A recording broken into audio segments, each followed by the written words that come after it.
Então vamos continuar aqui com a nossa história da Sara. Aqui. Só a gente está no meio de um caso, tá? Ele é longo, então a gente não conseguiu terminar no encontro passado, mas agora a gente termina e faz uns comentários, né? Vamos seguir. Então,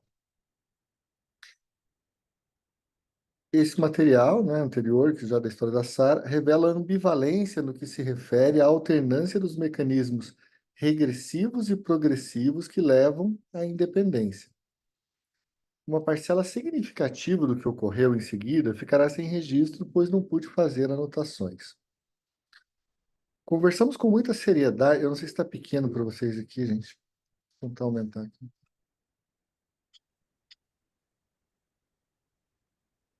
Conversamos com muita seriedade sobre tudo o que acontecera. Destaquei que, para ela, Sara, foi um alívio poder expressar plenamente seu ódio, mas que esse não era o problema. O fato é que seu ódio não se dirigia à mulher que a provocou, mas à mulher boa, que é compreensiva e confiável.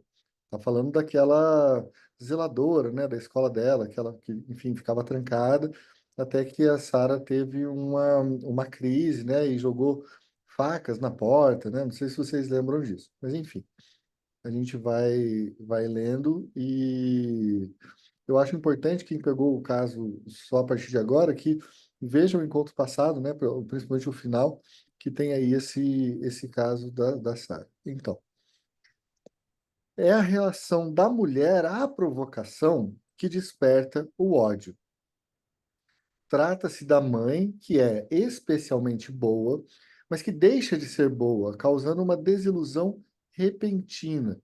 E isso tem relação especificamente com o momento em que a mãe de Sara estava grávida de 3 meses, quando a menina mudou, porque a mãe mudou, né? Então, Sara sempre. Porque aqui eu só.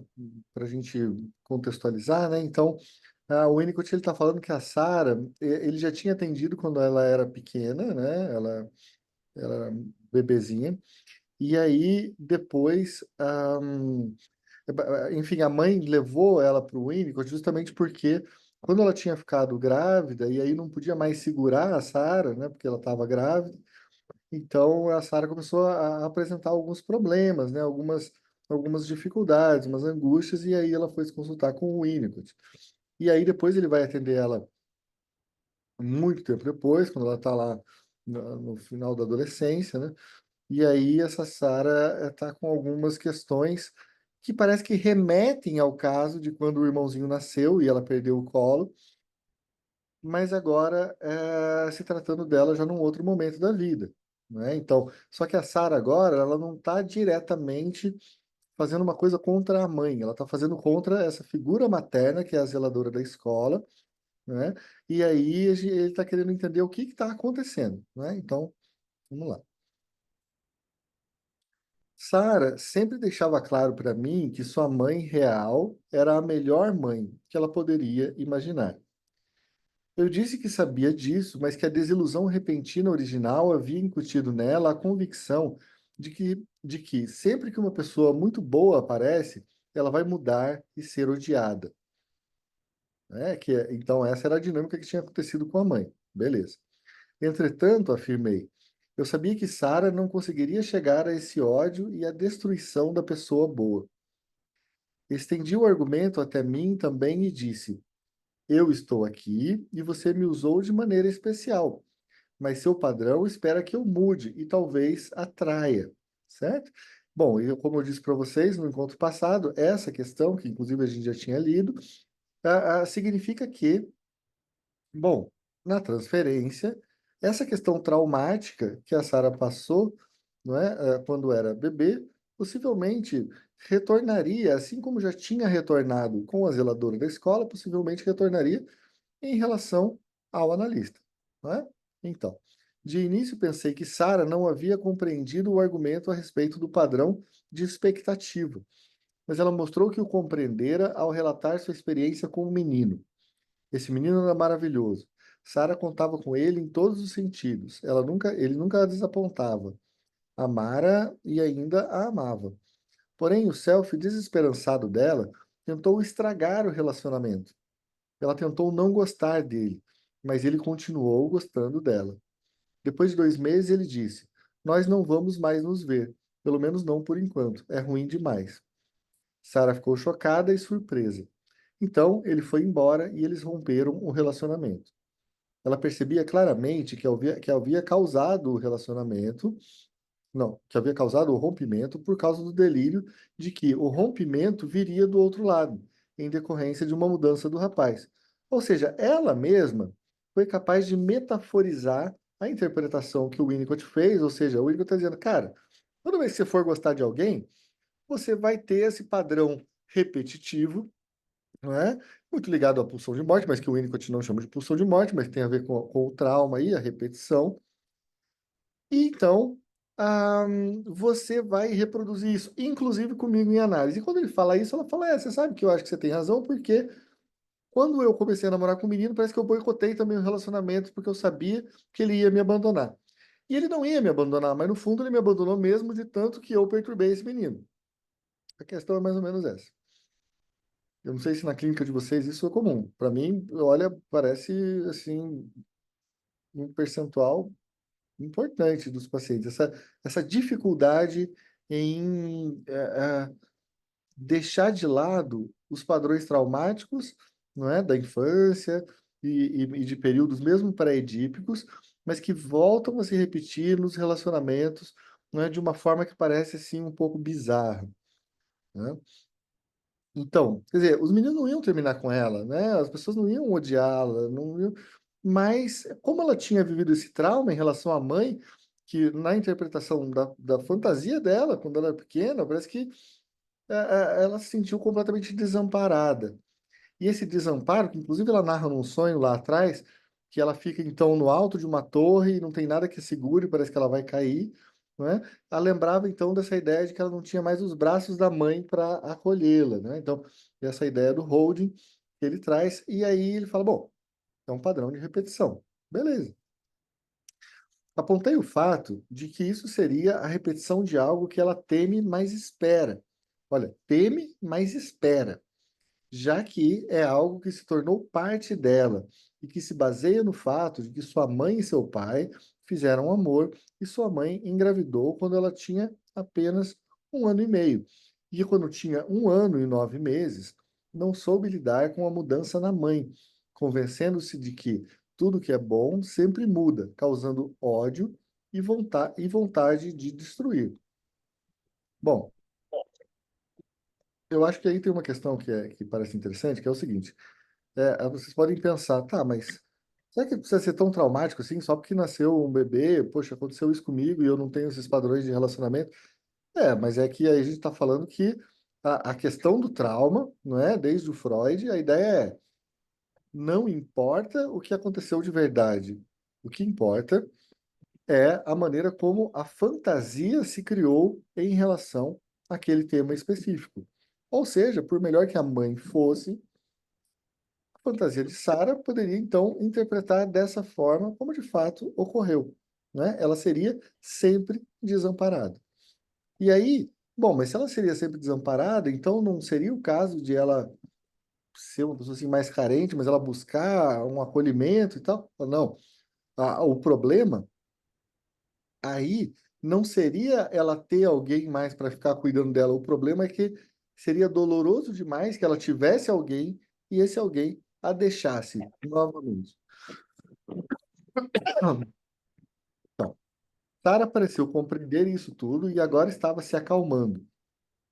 Em seguida, falou sobre como sua mãe havia dito que aquilo era uma fase e que é preciso fazer mais que viver um dia após o outro e desenvolver uma filosofia.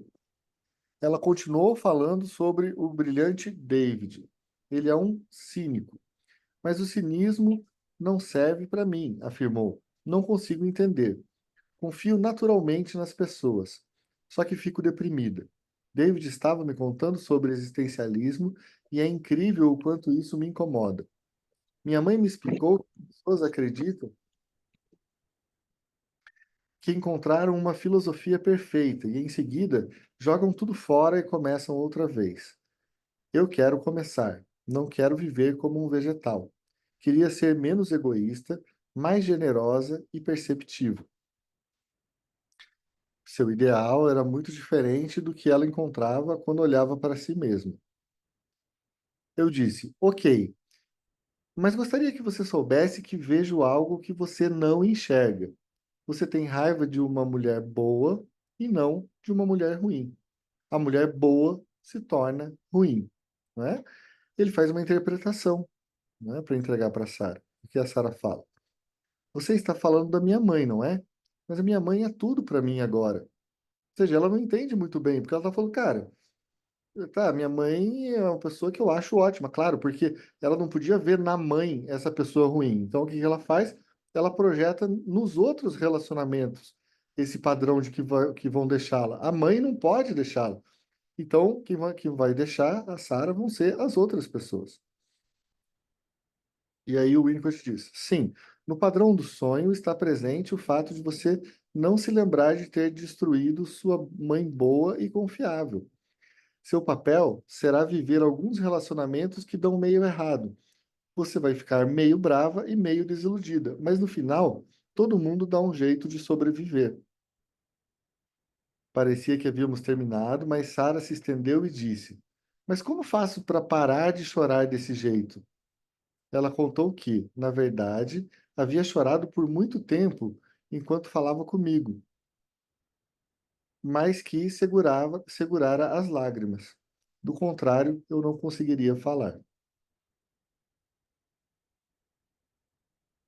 Sara havia passado por uma experiência que eu havia compartilhado.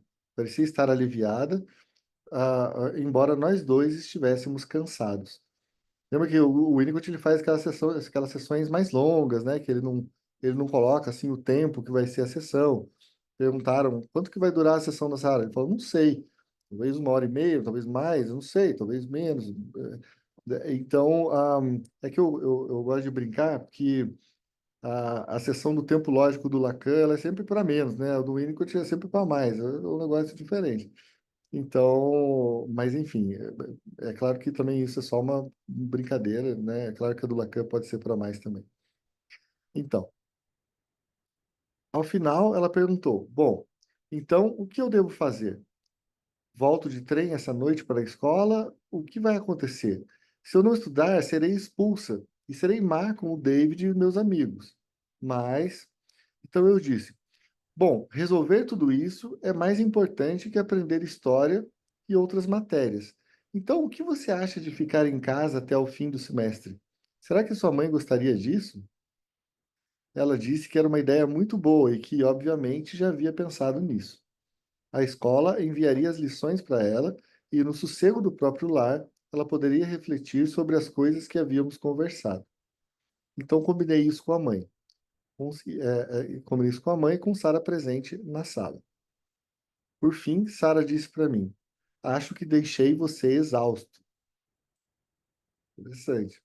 Tive a impressão de que Sara havia deparado com alguns sentimentos importantes e que seria bom passar os 2 meses seguintes em casa, com a possibilidade de fazer uma nova consulta comigo nas férias.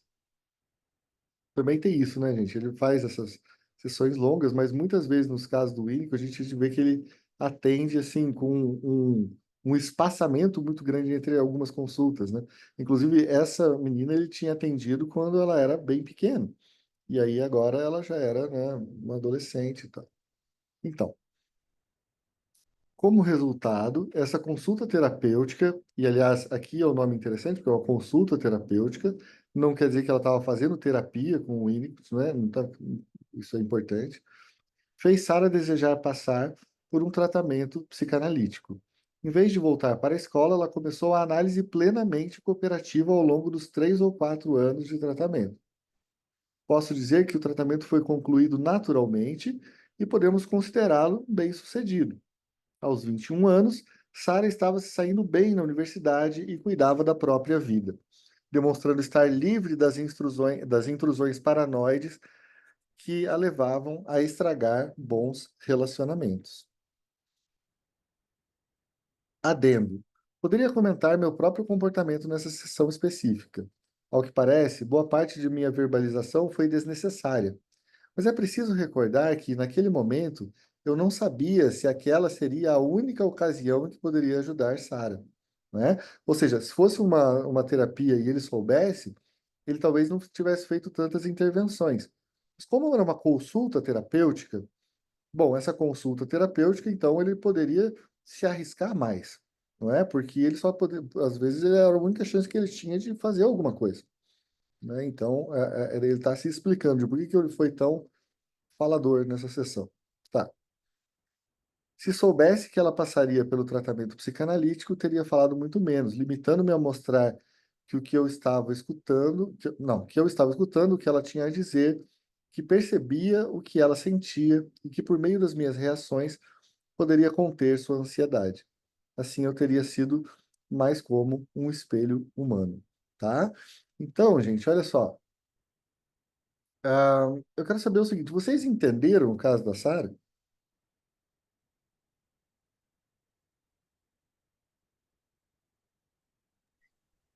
Pelo que eu entendi, ela passou por uma traumatização na chegada do irmão, né? Isso. Sentiu a falta da mãe, do amor da mãe, do carinho da mãe, e transferiu isso para os relacionamentos dela depois. Joia. Assim, Então, falando, né, ah, bem resumidamente. é perfeito, mas é isso mesmo, não é? Agora a questão é, bom, e o que que a gente faz então quando o paciente chega e você percebe que tem um padrão desse na clínica, não é?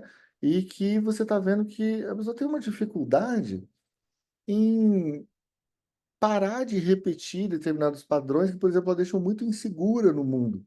Né? Por exemplo, ela chega lá e fala, olha, eu toda vez que eu estou começando a aprofundar um relacionamento, eu me vejo com a necessidade de terminá-lo.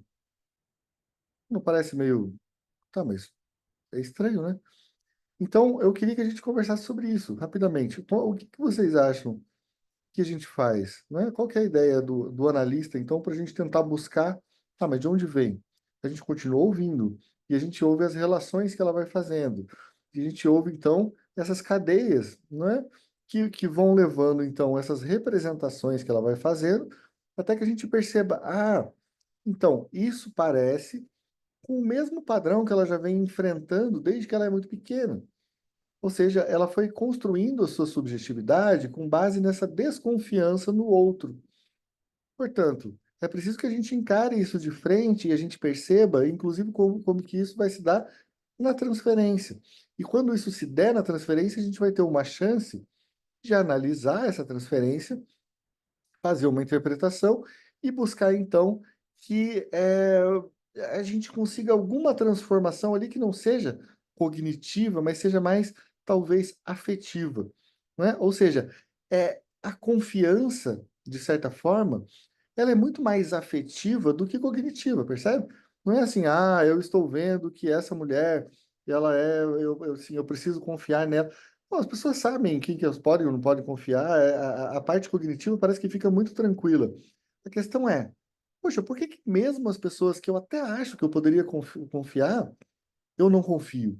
O que está acontecendo aí? Não é? Então, é preciso que a gente reconstitua, não é, numa clínica assim mais unicotiana, reconstitua a possibilidade de confiar, não é? E a possibilidade de confiar vem com a própria possibilidade de confiar no analista, né? Então, por isso o analista se mostra ali diferente do que aquele padrão traumático que causou, então, esse padrão de repetição anteriormente, ok? Fica claro? Sim, fica assim, professor. Ela internalizou, né? Porque a mãe era, né, aquele amor que ela tinha. Aí, de repente, a mãe, não é que a mãe cortou, mas não conseguiu mais dar aquela atenção que dava anteriormente, né? E aí ela ficou desconfiada, né? Que toda pessoa que se aproximasse dela ia amá-la, mas com o tempo iria abandoná-la, né? E ela mesma talvez provocasse isso, né? Mesmo sem perceber, né? Claro, sem perceber que porque está instalado nela já esse medo, né, da perda, né, de Isso, perder. exato. Isso se instala onde? Se instala justamente na fantasia, né? Uhum. E aí a fantasia é o que vai dando direcionamentos para os circuitos de afetividade dessa pessoa. Percebam que as coisas que a gente acredita, elas não são meramente raciocínios que a gente faz, principalmente quando se dá em relacionamentos com as pessoas, né? Não são aquelas coisas que a gente fala, deixa eu fazer um cálculo lógico aqui, se essa pessoa é confiável ou não, se vale a pena eu namorar com ela ou não. Não, as coisas não são assim, né? Ou se eu vou confiar mais na minha mãe, no meu pai. Não, o que a gente está falando é que justamente esses padrões da fantasia fazem com que os afetos circulem por um lado ou por outro. No caso dessa necessidade de repetição, é porque ela tem que voltar a visitar um lugar traumático para talvez fazer com que isso aconteça de outra forma. O problema é que, paradoxalmente, ela mesma faz com que aconteça da forma traumática. Entende? Como quantas vezes que a gente ouve pacientes dizendo, eu não sei por quê, poxa, eu tinha um pai alcoólatra, mas agora eu sempre encontro maridos alcoólatras e eu estou no terceiro marido e esse marido é alcoólatra também e faz as mesmas coisas que o meu pai. Bom, é verdade, mas será que, em certa medida, ela não buscou justamente esse mesmo padrão, que era um padrão traumático, que ela foi se constituindo, e ela, através de um imaginário, assim, afetado pelo imaginário infantil, não criou uma fantasia na qual a posição dela era aquela posição em relação a um homem bêbado, não é? Então, eu não sei, eu vejo isso muito presente na clínica, né? E aí, se vocês quiserem comentar, fiquem muito à vontade, porque seria muito bem-vindo, né? Ah, essa repetição de padrão é constante na clínica, né? E é incrível porque a pessoa nem percebe o que ela está repetindo. Por exemplo, tem uma paciente que ela fala do marido, fala. Ela nem percebe mais o que ela está falando, já ficou tão automático, sabe, nela, que ela não percebe, ela não tem essa percepção mais de que ela está repetindo as mesmas palavras, as mesmas coisas. É E bem. e é interessante que é o lugar que então você talvez possa apontar, né? Assim, claro que não é assim com um intuito de supervisão que eu te falo isso, mas é só um apontamento, mas assim, se você aponta, fala, olha, você está ouvindo o que você tá dizendo, né? E aí, às vezes, a pessoa começa, então, a dar um pouco mais de atenção para um ponto que parece relevante, né? Eu acho útil fazer isso. Então, vamos lá. Interrelacionamento baseado em identificações cruzadas. A partir de agora, tratarei da intercomunicação em termos da capacidade ou incapacidade de utilizar mecanismos mentais projetivos e introjetivos. O desenvolvimento gradativo da relação de objeto é uma conquista em termos do desenvolvimento emocional do indivíduo. Em um dos extremos, a relação de objeto conta com uma base instintiva e, nesse caso, abarca o amplo leque oferecido pelo uso do deslocamento e do simbolismo. No outro extremo está a condição que presumimos existir no início da vida do indivíduo, quando o objeto ainda não se separou do sujeito. Trata-se de uma condição que pode ser definida pelo termo fusão, caso se volte a ela após um estado de separação. Porém, é possível dizer que, ao menos em teoria, existe no início um estágio anterior à separação entre eu e não eu, Vermeulen, 1969, né? A palavra simbiose já foi utilizada nessa área, mas, a meu ver, esse termo é biológico demais para ser aceitável. Eu uso bastante na clínica essa palavra de relação simbiótica, né? Mas, enfim, o único que não gosta. Então, ele acha que simbiótico é biológico demais. Do ponto de vista do observador, pode até parecer que exista relação do objeto no estado primário de fusão, mas é necessário relembrar que, no início, o objeto é um objeto subjetivo. Usei o termo objeto subjetivo para destacar a discrepância entre o que é observado e o que é vivenciado pelo bebê. É interessante, né? Porque um objeto subjetivo é um termo meio paradoxal, né? como é que seria aqui um oxímoro? Oxímoro. A gente tem os doutores em literatura aí para dar um apoio, mas eu acho que é um oxímoro. É porque é um objeto subjetivo, ou seja, sujeito e objeto são dois conceitos que se opõem, em termos categoriais, né? Então, nessa categoria, sujeito e objeto, ou você é sujeito ou você é objeto, né? Então, um objeto subjetivo é o que ele está chamando desse pré-sujeito, não é? Ou seja, aquilo que a gente estava vendo ontem, ou antes de ontem, não sei, no texto ontem, no texto do Thomas Ogden, né? Que a gente estava falando sobre o self como objeto, tá bem? Então, pode-se dizer que, ao longo do seu desenvolvimento emocional, o indivíduo chega a um estágio em que se torna uma unidade. De acordo com os termos que adotei, esse é o estágio do eu sou. E, independentemente do nome que damos a ele, é relevante porque o indivíduo precisa alcançar o ser antes do fazer, como a gente já viu tantas vezes, né, gente? O eu sou deve preceder o eu faço. Do contrário, o eu faço não tem sentido para o indivíduo. Presume-se que esses estágios do desenvolvimento cheguem de forma suave nos estágios muito primários, sendo reforçados pelo ego materno, e, portanto, possuem uma força nos estágios iniciais que se origina na adaptação da mãe às necessidades do bebê. Busquei demonstrar anteriormente que essa adaptação às necessidades não é, é, não é apenas uma questão de satisfazer os instintos, mas que deve ser compreendida primariamente como função de segurar e manusear. Olha que importante isso, gente. A função de segurar e manusear.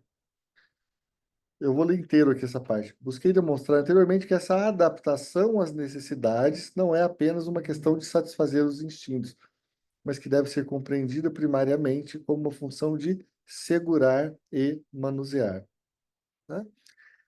A gente sempre tem que dar, gente, eu gosto dessa morfologia que o Winnicott vai criando, né? Porque se a gente vai entendendo as formas, né, pelas quais ele vai concebendo a criação da fantasia, perceba que a ideia de segurar e manusear é uma expressão física, é uma expressão somática de uma coisa que é antes da fantasia, ou que, ao revés, é uma expressão no corpo da fantasia.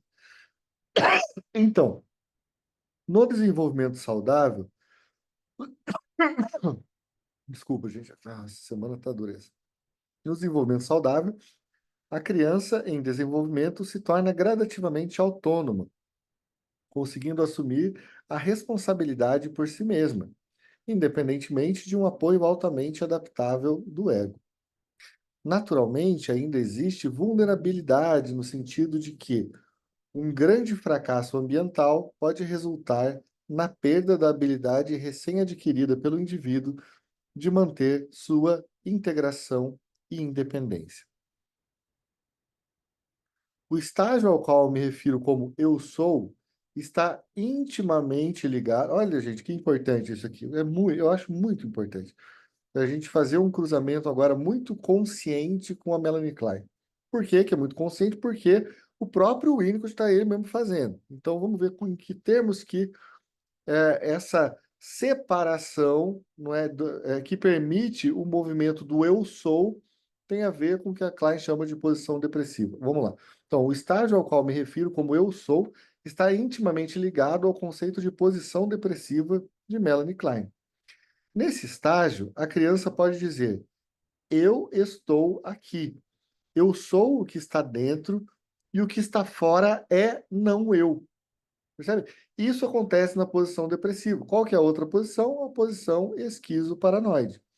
É aquilo que a gente estava vendo também ali na aula do Ogden, não é? Sobre como que a gente tem um período que é anterior ao eu, e como então a gente tem então uma coisa tão fragmentada que a gente não sabe dizer o que é dentro e o que é fora, o que faz parte do eu e o que faz parte do não eu, E a gente tem defesas específicas dessa posição. Por exemplo, a identificação projetiva. E aí, então, em algum momento, a gente tem a ideia de que existe um dentro e um fora, não é? Agora, quando a gente percebe que existe um dentro e um fora, a gente para de usar as defesas da posição esquizoparanoide?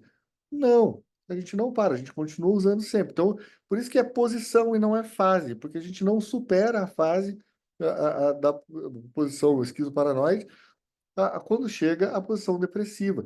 E por isso que, para Klein, tanto quanto para o Winnicott também, e para a psicanálise contemporânea, que a gente chama, que a gente está falando que é um movimento de psicanálise, tanto quanto é, por exemplo, o lacanismo, não faz muito sentido a gente dividir as estruturas clínicas de uma forma muito definitiva. Por quê? Porque a gente vai notar expressões de defesas muito arcaicas, mesmo em pacientes organizados em termos neuróticos. Percebe? Então, a ideia de falar assim, eu tenho uma estrutura neurótica, tudo bem, mas você vai continuar fazendo identificação projetiva, você vai ficar fazendo projeções, você vai se identificar, você vai ter processos de identificação que são muito arcaicos, e eu acho que isso é importante porque, no final das contas, essa é a base da psicanálise, porque se você não tiver isso, você não vai conseguir, inclusive, estabelecer uma transferência com o seu analista.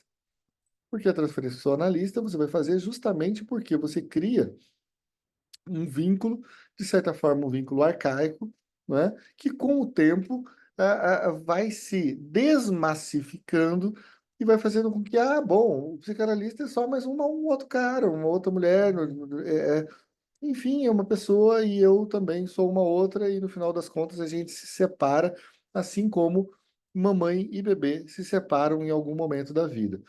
Mas quando que acontece isso? No final da análise? Não, o tempo todo, sabe? Então, a minha questão aqui com vocês é sempre vocês perceberem o seguinte: não é que ah, vai chegar um momento do desenvolvimento que a gente fala, não, agora eu sou completamente posição depressiva. Não tem isso. Então, o que a gente está precisando, não é de entender que essa coisa que a gente chama assim do fim de análise é uma coisa assim meio utópica, né? No sentido de a gente projeta, a gente vê lá na frente, né? Mas isso pode acontecer? Vai ter um fim real da análise, mas a questão é que você se tornou uma pessoa completamente em posição depressiva? Não sei, né? Eu acho difícil. Então,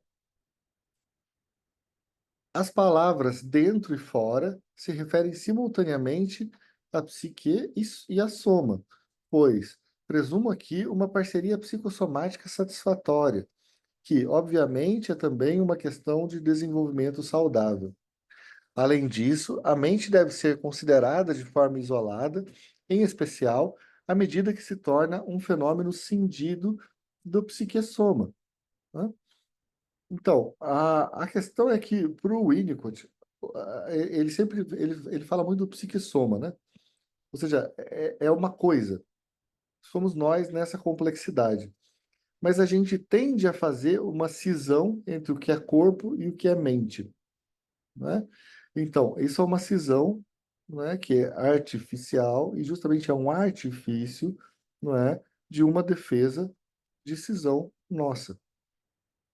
Bom, gente, alguém podia me ajudar a ler? Que eu não estou muito bom. Eu vou precisar tomar só um remédio aqui, só para a gente ir dando continuidade. Alguém tem uma disponibilidade aí para ir lendo? Eu vou passando aqui. E comentando. Ler comentando, não. Só ler eu posso ler. Não, eu vou comentando. Eu estou dizendo assim que eu vou ficar só tomando o remédio aqui, mas já vou comentando também. Ah, tá jóia. Se você quiser seguir aqui Certo? na medida. Por favor. Isso. À medida que o menino ou a menina alcançam uma organização pessoal da realidade psíquica interna, essa realidade interna é constantemente confrontada com amostras da realidade externa ou compartilhada.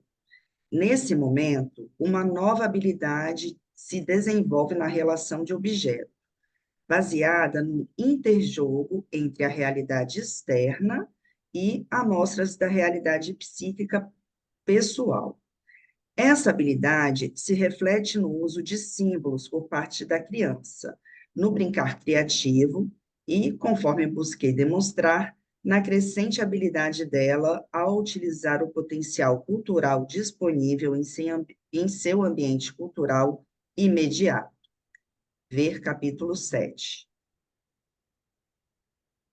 Quer fazer algum comentário? Posso seguir. Pode seguir, por favor. Ok, Examinemos agora um desenvolvimento novo e muito importante relativo a esse estágio: o estabelecimento de interrelações baseadas em mecanismos de projeção e de introjeção. Trata-se de uma característica mais próxima do afeto do que do instinto. Embora as ideias às quais me refiro tenham origem no pensamento freudiano, quem nos chamou a atenção para elas foi Melanie Klein, que, de maneira útil, distinguiu a identificação projetiva da introjetiva, enfatizando a importância desses mecanismos. Klein, 1932-1957. ótimo. Vamos lá, então, para o caso. Gente, só para dizer, né? Aqui, eu gosto só de pontuar que como que o Winnicott segue essa importância que a Klein dá para o mecanismo de identificação projetiva, né? A gente está trabalhando isso lá com o Ogden, né, que está comentando justamente sobre a Klein, mas aí a gente também já tinha trabalhado lá no livro de introdução sobre a Klein, da Hannah Siegel, né? Mas é importante a gente dizer que isso vai dar, então, origem a todo um ramo teórico das pessoas que vão entender a importância da identificação projetiva na psicanálise, tá? Então, assim, identificação projetiva, gente, embora pareça, não, mas é só entre as dezenas de mecanismos de defesa que a gente tem. Tanto os mecanismos primários, que são aqueles, enfim, ligados à posição esquizoparanoide, quanto os mecanismos secundários, que são esses ligados à posição depressiva, né? Ou a gente pode fazer outras classificações, a gente pode ter classificações assim mais ligadas à teoria da Ana Freud sobre os mecanismos de defesa. Mas a ideia é que o que a gente está fazendo aqui é entendendo que a identificação projetiva ela é muito importante tanto para Melanie Klein, quanto para o Winnicott, quanto também vai ser aí para o Bion, quanto também vai ser para o Thomas Ogden, para o Christopher Bollas, para todo o pessoal da psicanálise contemporânea, não é?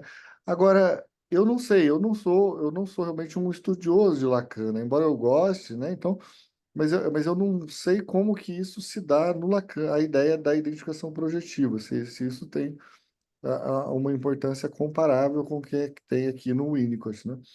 Mas a gente pode tentar ver. É que a gente não ouve, né? E assim é o termo da identificação projetiva.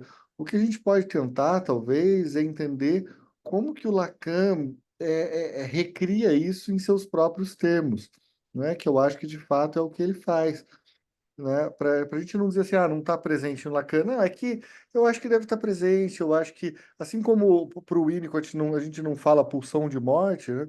Talvez para o Lacan essa questão da relação de objeto, que aliás enfim, é todo o tema, né, do Seminário 4.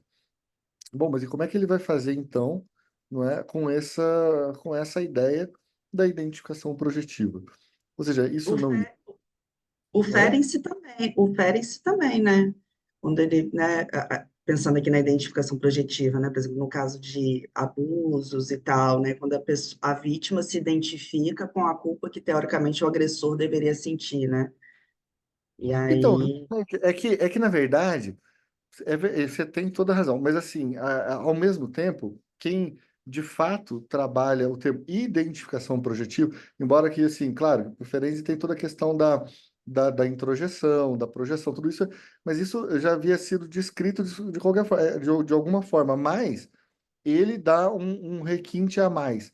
E a Melanie Klein, o problema é que a questão, assim, a Klein ela não fala que a identificação projetiva é importante. Ela transforma a identificação projetiva no centro da psicanálise, entende?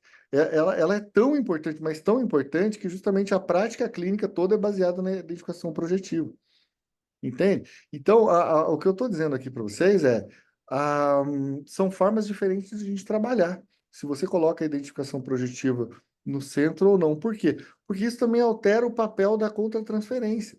A contratransferência vai ser justamente você sentindo a identificação projetiva do paciente em termos afetivos, né, e permitindo então que algo se desembole aí através de uma resposta também afetiva do analista.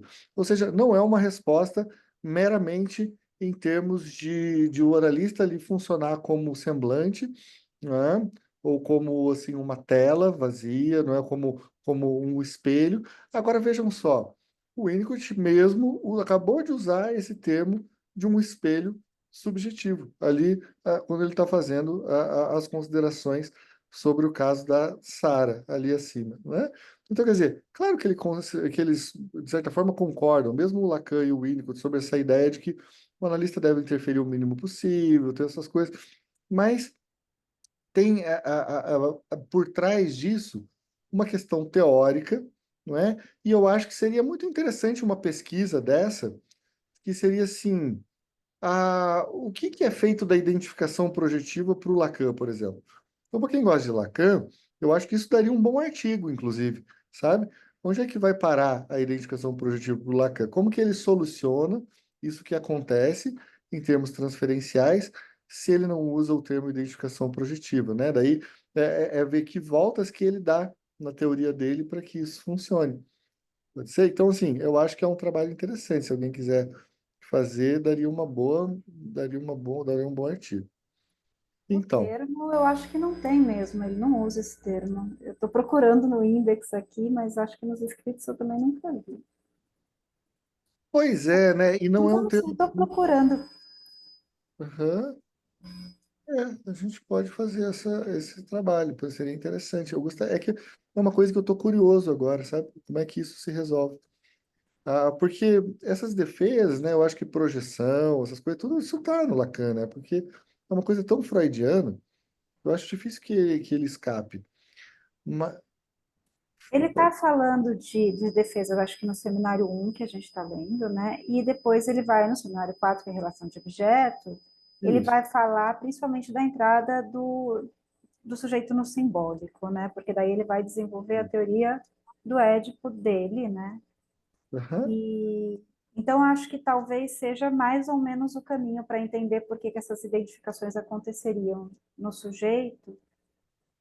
No pensamento lacaniano seria por aí, mas eu tô procurando aqui, eu vou ver se eu É acho. porque o que a gente tem é que justamente a ideia do estágio do espelho serve como um momento de integração depressiva. Vamos pensar dessa forma. Por quê?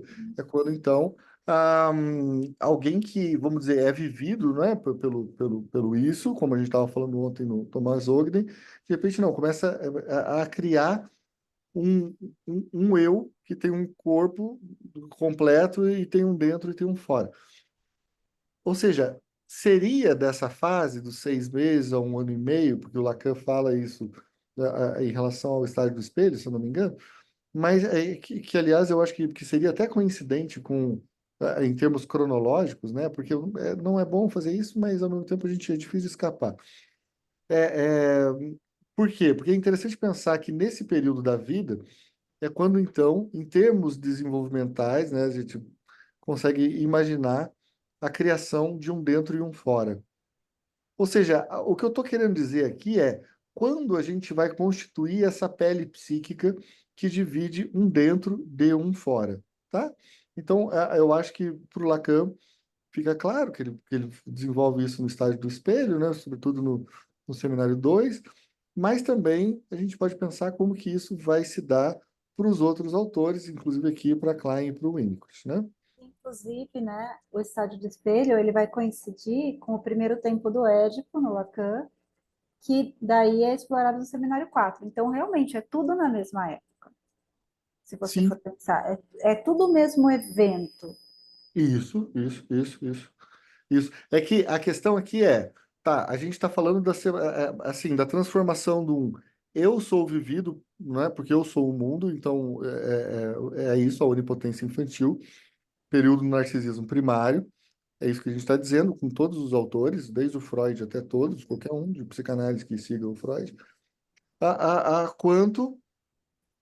Bom, então, passando para um estágio do eu sou, não é? E esse eu sou, então, pressupondo uma pele psíquica vai diferenciar um dentro de um fora, não é? E essa diferenciação de um dentro de um fora é o que a gente está chamando aqui com o Winnicott e com a Klein, aliás, principalmente com a Klein, de uma posição depressiva, tá? É claro, o Lacan não vai usar o termo posição depressiva e nem precisaria, não é? Porque, enfim, não faz parte do léxico dele, mas é isso, gente. Eu tô também aqui.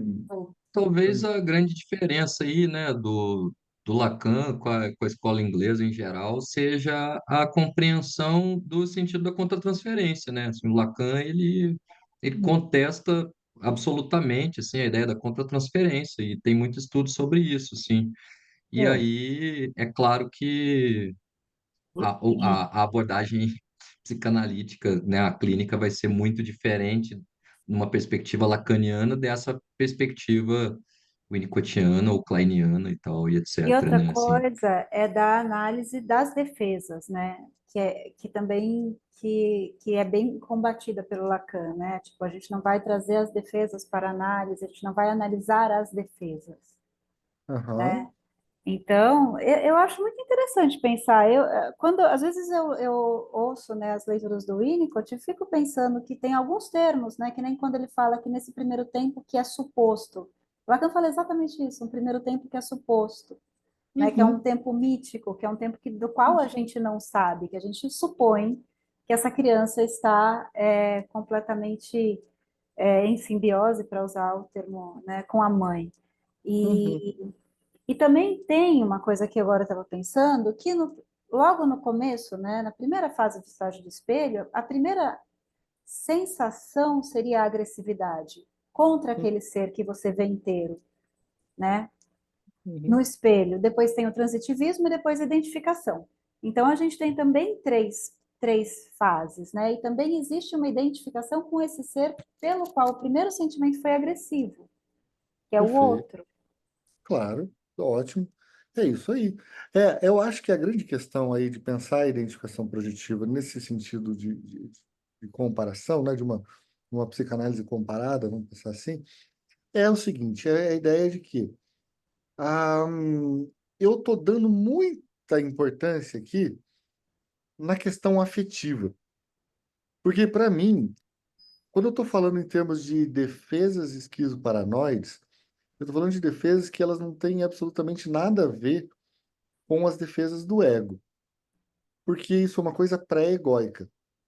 Então, esse tipo de defesa é, não é colocado assim num balaio geral, assim, né? Ela simplesmente ela é dividida em algumas coisas. Então, por exemplo, eu tenho uma projeção, eu tenho a identificação projetiva.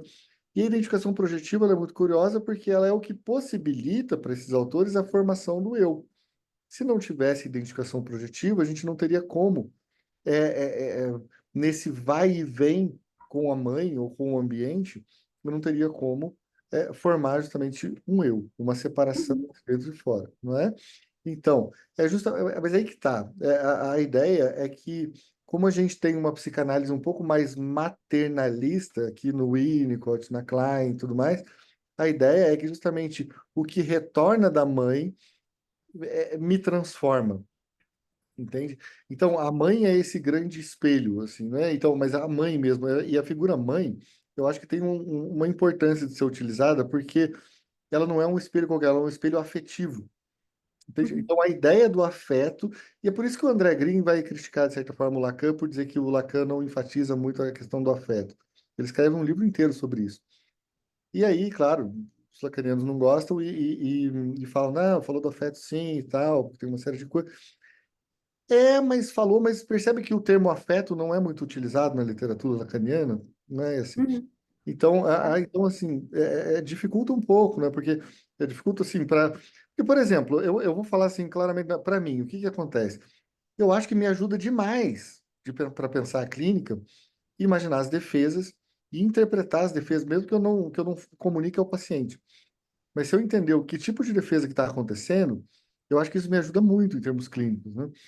Então, assim, para mim, tô falando muito pessoalmente, outra coisa que eu acho que me ajuda também é entender essa questão da afetividade do paciente e da identificação projetiva em si, não é? Então, por isso que para mim eu acho que faz sentido em termos de ferramenta de trabalho, né?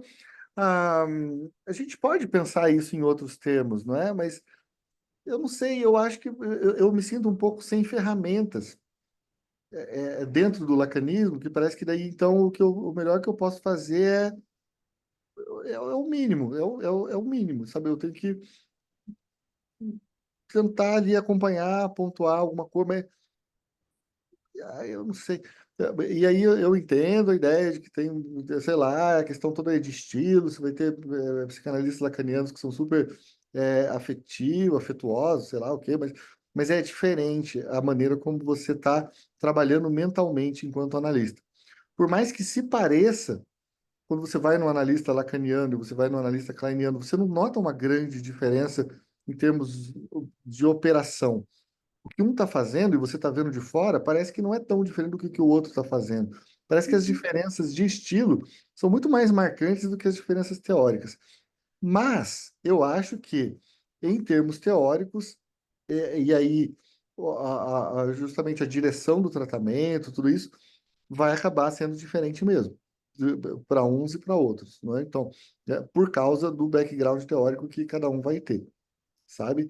E eu não sei, assim, há meio que um consenso na psicanálise contemporânea de que a maneira lacaniana de trabalhar, ela é muito boa para você trabalhar as neuroses. Ok. E, em geral, a maior parte dos pacientes que a gente recebe são pacientes que são, mais do que tudo, neuróticos. Ou seja, as defesas que prevalecem neles são defesas neuróticas.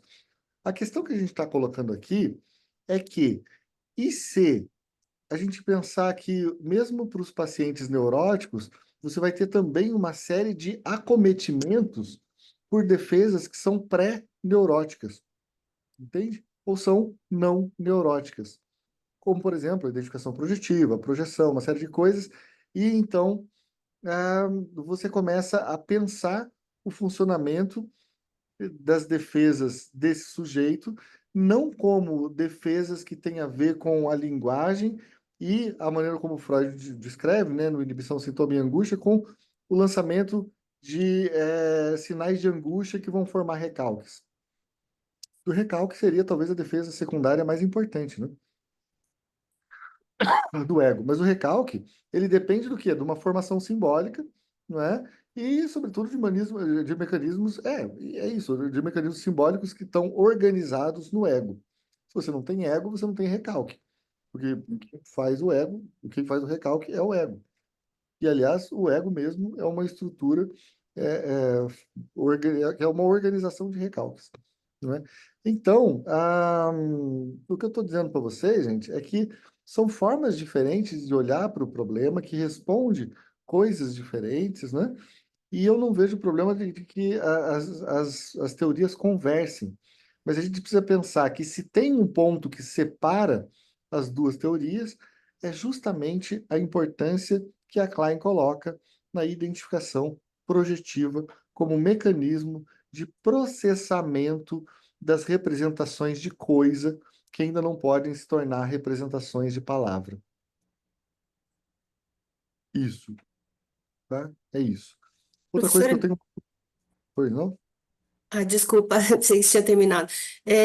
Eu não sei se tem a ver com a questão, mas no caso do autista não verbal, será que é essa pré-neurose, é isso que ocorre com ele, que ele não consegue a formação da linguagem? Então, as Das defesas. imagens? Porque acho que tem a ver com a imagem, né? Se você não tem a imagem de si mesmo, como que você faz com as outras imagens, né? Você não consegue nomeá-las, né? Não, mas então, aí que tá. O autista. Veja só, você não pode dizer que o autista. Porque o autista já é um termo esquisito, né? Porque se a gente está falando de um espectro, daí já vira um negócio que que é autismo? Você pode ter defesas autistas. Por exemplo, uma volta para si mesmo, que teria a ver com a questão do narcisismo, né? Você tem uma série de questões que são o autista, isso que a gente chama de autista, são pessoas que, é, ao invés de manejarem o simbólico de uma forma neurótica, eles manejam o simbólico de uma forma autista, ou seja, eles se voltam para dentro. E se voltar-se para dentro, que tem a ver com o autismo, pode ser de uma forma não verbal. Por que que pode ser de uma forma não verbal? Porque o autista ele não é um recalcado. O psicótico não é um recalcado. O perverso, ele não é um recalcado. Quem é o grande recalcado da história é quem? É o neurótico. Por quê? Porque o recalque é o grande mecanismo de defesa do neurótico. E aí, o que a gente está dizendo é que mesmo o neurótico, ele traz uma série de mecanismos de defesa que às vezes são autistas, por exemplo. Entende? Então, quando hoje a gente fala de um transtorno, sei lá, do espectro autista, a gente está dizendo que, bom, tem pessoas que são. Pô, mas você é neurótico.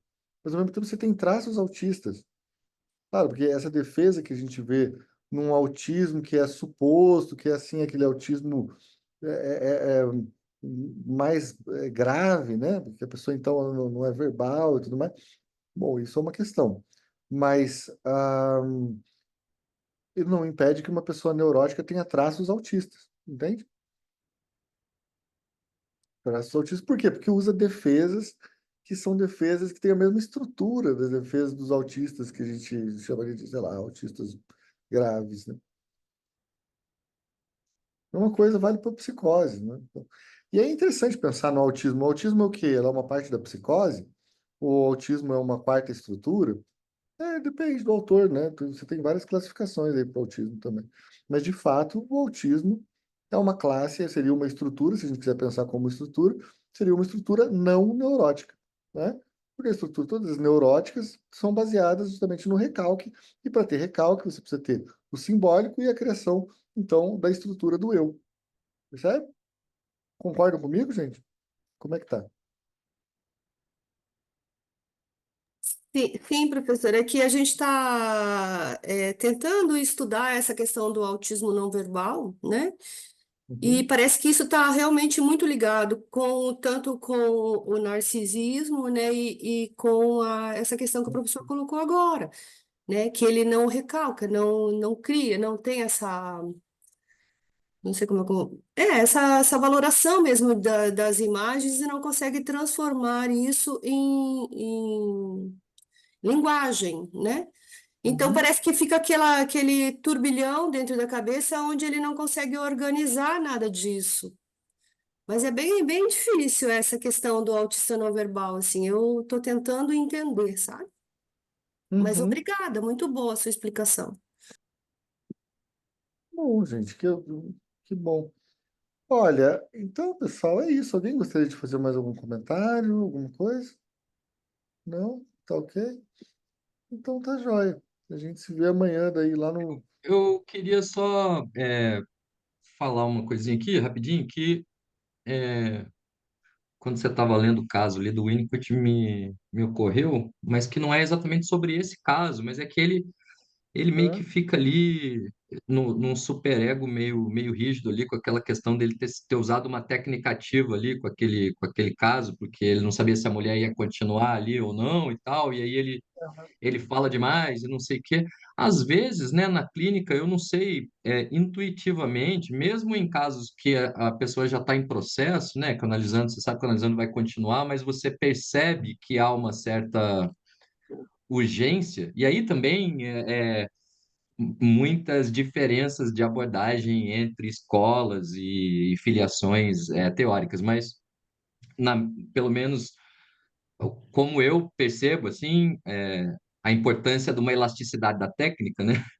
É de você às vezes sim partir para cima, sabe? E não ter muito medo e se encorajar de usar uma técnica ativa quando você vê, por exemplo, uma ameaça iminente. E não estou falando só de suicídio, mas estou falando de enrascadas muito grandes, assim, que você sabe que, assim, sabe, uma gravidez que pode ser interrompida, uma coisa muito assim, uma coisa muito dramática na vida de uma pessoa que você não sabe ali exatamente se ela está entendendo o que está se passando, se ela está sendo manipulada ou não por outra pessoa. Enfim, estou pensando em alguns casos meus aqui, mas também não quero dar nenhum exemplo para não demorar e para também não expor ninguém, mas não sei como é que vocês pensam isso, assim. Acho que seria uma coisa legal para a gente discutir entre colegas, sabe, essa questão, porque o próprio Winnicott fica meio melindrado. Eu me meti demais, mas é porque eu não sabia se eu ia poder, se ela ia continuar ou não, né? Uhum. Eu acho também que é meio preciosista, assim, essa vênia que ele pede aqui pelas interpretações dele, assim. E eu acho, inclusive, assim, né, porque ele está escrevendo no livro dele. Eu duvido que na clínica dele ele não tenha falado, inclusive, muito mais, né? E eu duvido que, inclusive, que o Lacan mesmo também não tenha falado muito mais. Inclusive, quando a gente vê as representações dos pacientes do Lacan sobre as sessões do Lacan, parece que ele fala muito mais do que, em tese, a gente poderia supor Tem um texto, eu não sei se a gente consegue, assim, se conseguir, eu gostaria, inclusive, de fazer um cine psicanálise sobre isso, talvez, que aí é bom, tem que falar com o Marcelo, mas a ideia é de um filme que é sobre o Lacan, eu não sei de quem é que foi fazer a análise com o Lacan, uma brasileira, e aí tem esse filme que é novo, e é muito bom. Eu assisti, mas eu tive que pagar para assistir. Mas nem que a gente assine, faça alguma coisa assim. Eu Você lembra? conheço todos os pirateadores de filmes, eu pago baratinho e chega o piratinho. Então, pode ser. Mas você lembra, Yaci, o nome desse filme? Eu tô falando Yaci porque mas pode ser qualquer um. É que a Yaci, ela é a nossa lacaniana de estimação aqui. Eu não lembro, mas eu sei que filme que é. Você Eu vou tenta procurar. descobrir para nós o nome, para a gente tentar fazer uma exibição desse filme, inclusive para os colegas? Tento? Tento sim. Se você por Não, acaso lembrar. eu vou, assim que eu desligar, eu entrar no Google, vou achar. Porque daí a gente também desmistifica um pouco, né? Essa coisa de o Lacan, frio, essa coisa, porque a gente sabe que não é, né? E a gente consegue então fazer um diálogo mais interessante com a teoria do Lacan. É Uhum. isso, pessoal. Obrigado a todos e a todas aí pela participação, pela presença. E a gente se vê na semana que vem. Até mais. Tchau, Tchau, tchau. tchau. Gratidão. Tchau.